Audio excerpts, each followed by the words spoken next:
Have you ever walked into a place that felt wrong the moment you stepped inside? A place that seemed alive, breathing in the silence, watching you in the dark?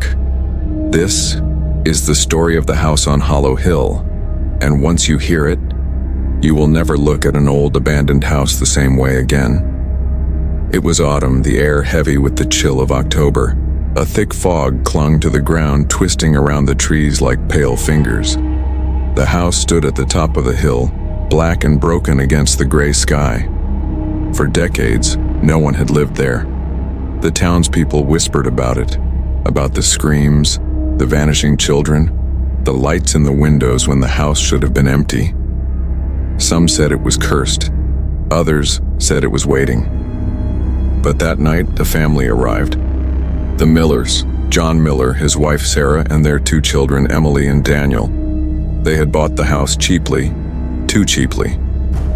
The realtor had smiled nervously when she signed over the papers, as though relieved to never set foot inside again. John told himself the rumors were just superstition. He was wrong. The front gate groaned when they pushed it open. Weeds taller than Emily brushed against their clothes as they made their way up the cracked stone path. The air grew colder with every step, as if the house was drawing heat from their bodies. The front door loomed before them, ancient wood, scarred with deep scratches as if something had once tried to claw its way out. John turned the heavy brass key. The lock clicked. The door opened with a long, low moan. The house breathed in. Inside, the air was stale, thick with dust and something sour beneath it, like rot, like decay. The wallpaper peeled from the walls in strips, curling like old skin. The floorboards creaked under their weight as though whispering warnings in a language no one could understand. Emily clutched her mother's hand.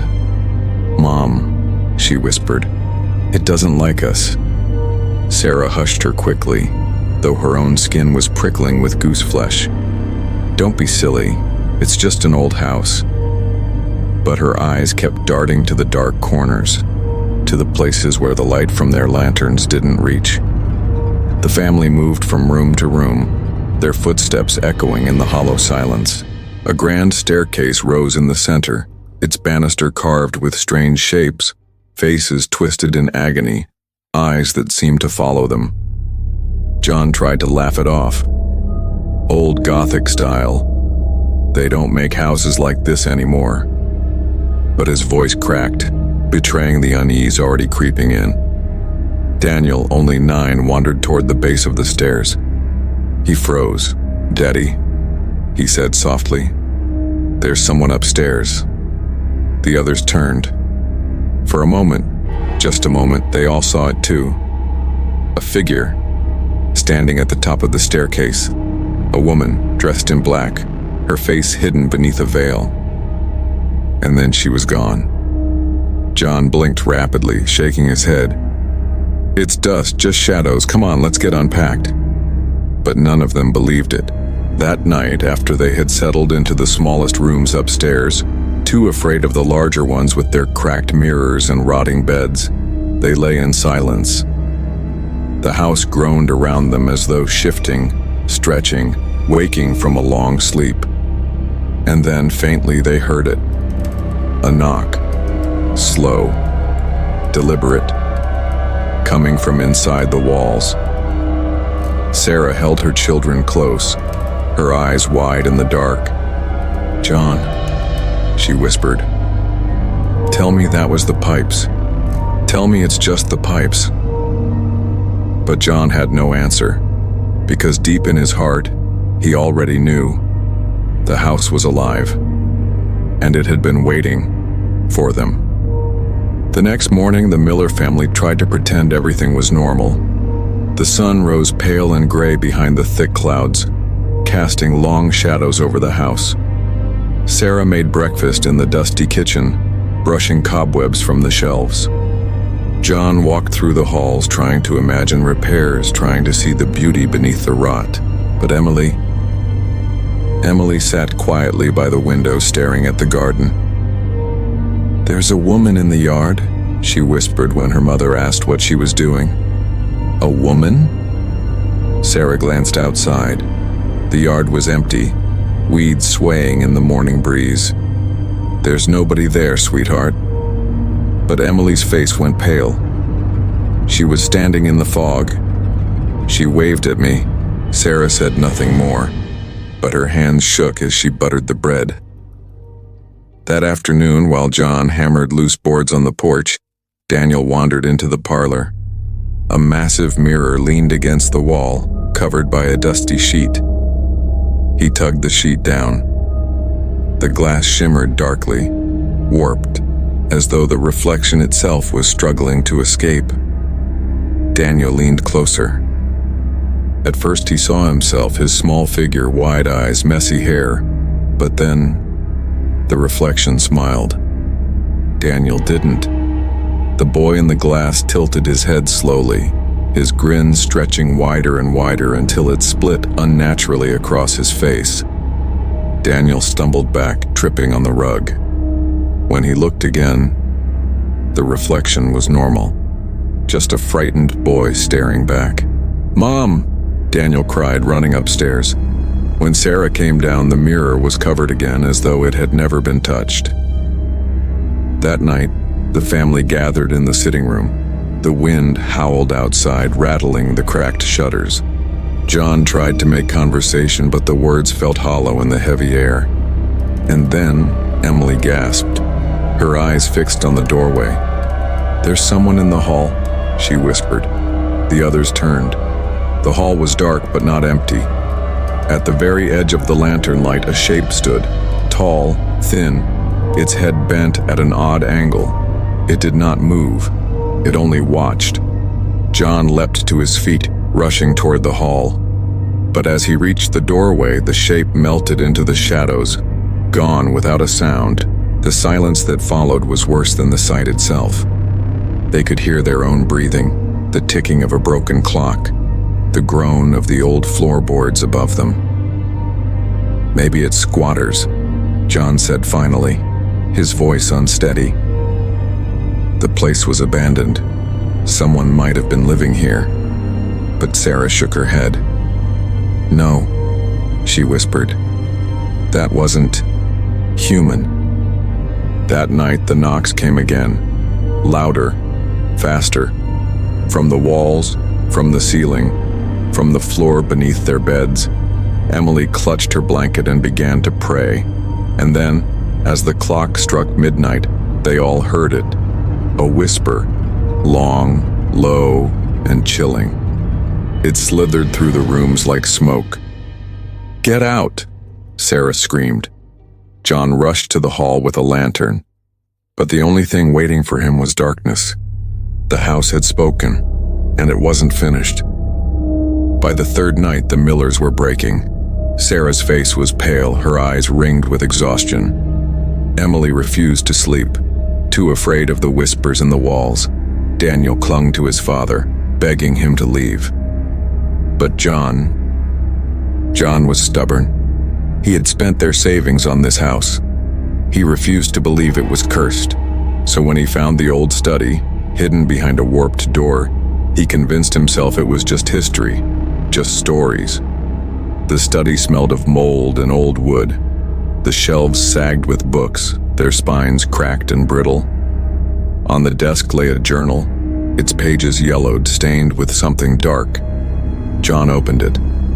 The handwriting was frantic, almost carved into the paper. "The house will not let us leave. It feeds on us. It grows stronger with every scream, with every drop of fear. I see her in the halls, the lady in black. She waits at the stairs at night. She whispers to the children. The house belongs to her now. And soon, so will we." John slammed the book shut. His hands shook. But when he turned toward the doorway, a woman stood there, the lady in black. Her veil draped over her face, her hands pale and thin like bone. She did not move, but her presence pressed against him like a weight, crushing, suffocating. And then, she was gone. That night things grew worse. Doors slammed on their own. Chairs scraped across the floor without touch. Windows cracked as though struck by unseen hands. In the attic, they heard laughter, a child's laughter. Emily woke screaming, claiming someone had been sitting on her bed, stroking her hair. Daniel swore he heard his name being whispered in the walls. But the worst was Sarah. In the middle of the night, John woke to find her standing at the window, her eyes blank, her lips moving silently. He shook her, calling her name. She turned slowly, her voice low and strange. "She's in the house. She's waiting for us." The days blurred into nights, the family trapped in a cycle of dread. Every corner held a shadow, every silence hid a whisper. The house was no longer just haunted, it was alive, and it was hungry. On the fourth night, the house decided. The air grew colder than ever before, their breaths visible in the darkness. The lanterns flickered, then died, leaving them in blackness. From the hall came footsteps, slow, heavy. One by one, they drew closer. The family huddled together, the children crying softly.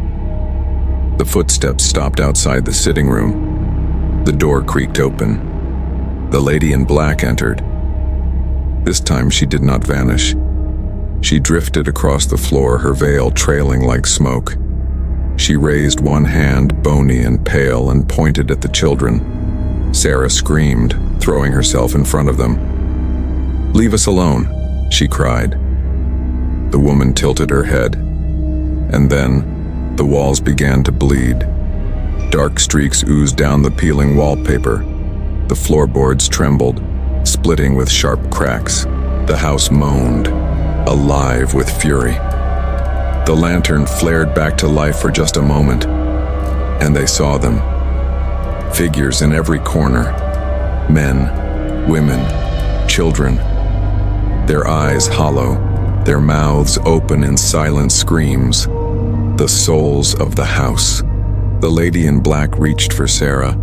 John roared and swung the lantern at her. The glass shattered, fire spilling across the floor.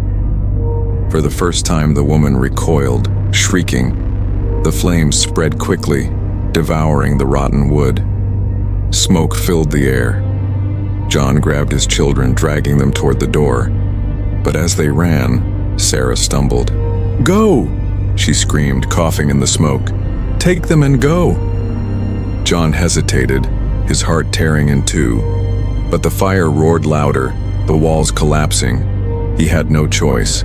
He carried Emily and Daniel through the burning hall, bursting into the cold night air. The house behind them blazed like a torch, and in the flames through the broken windows, John swore he saw her. The lady in black standing tall, her veil untouched by the fire, watching. The house collapsed with a final deafening scream, and then silence. John fell to his knees, clutching his children. Tears streamed down their faces. They had survived. But Sarah was gone. And as the smoke drifted into the night, Emily whispered one final chilling truth.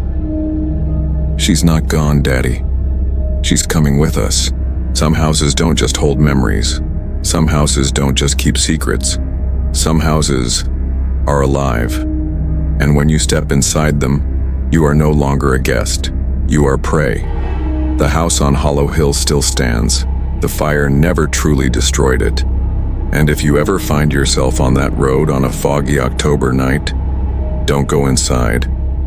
Because once the house chooses you, you will never leave. If you survived this story, leave a candle emoji in the comments and so we know you are still here. And if you want more nightmares, more haunted legends, more voices that whisper in the dark, subscribe and join us. Because the night is only beginning.